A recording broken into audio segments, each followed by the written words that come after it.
लोकशाहीची जी प्रक्रिया आहे ती पूर्ण करावी लागेल। आज केंद्रीय नेतृत्व निर्मला सीतारामन आणि गुजरातचे माननीय मुख्यमंत्री विजय रुपाणी हे सुद्धा उपस्थित राहणार असणार आहेत। कोर कमिटीची बैठक आणि त्यानंतर विधिमंडळाची बैठक होईल आणि त्यात पक्षनेता निवडला जाईल। मुख्यमंत्री पदासाठी देवेंद्र फडणवीस यांचं नाव असेल यात शंका नाही। ही जी लोकशाहीची जी प्रक्रिया आहे ती निश्चितच पूर्ण करावी लागेल आणि त्यामध्ये आज केंद्रीय नेतृत्व निर्मला सीतारामनजी आणि गुजरातचे माजी मुख्यमंत्री त्यांनाही पाठवण्यात आलेला आहे रुपानीजी।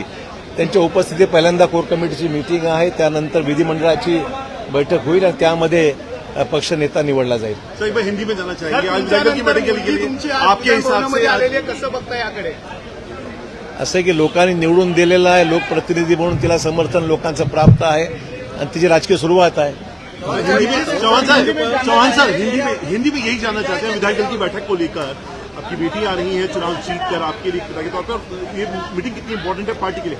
निश्चित तौर पर पार्टी के लिए इम्पोर्टेंट प्रोसेस है। ये तो डेमोक्रेटिक प्रोसेस में पार्टी लेजिस्लेटिव पार्टी की मीटिंग होनी रहती है, उसमें ये पार्टी का नेता चुना जाता है, तो ये प्रोसीजर फॉलो हो रहा है। सबसे ज्यादा आगे उम्मीदवार कौन जाता हुआ दिखाई दे रहा है? फ्रंट रनर कौन है? फ्रंट रनर देखिए, फ्रंट रनर तो देवेंद्र जी, उसके बारे में कोई शक किसी को है नहीं। देवेंद्र फडणवीस मुख्यमंत्री माझ्या हातात काही नाहीये। तिची आमदार म्हणून निवड झाल्याबद्दल मला आनंद आहे। देवेंद्र फडणवीस उम्मीद है आज दोपहर की। सर देवेंद्र फडणवीस मुख्यमंत्री चर्चा सगळीकडे बॅनर दिसतात भावी मुख्यमंत्री तेव्हा लोकांच्या मनातले मुख्यमंत्री आहेत।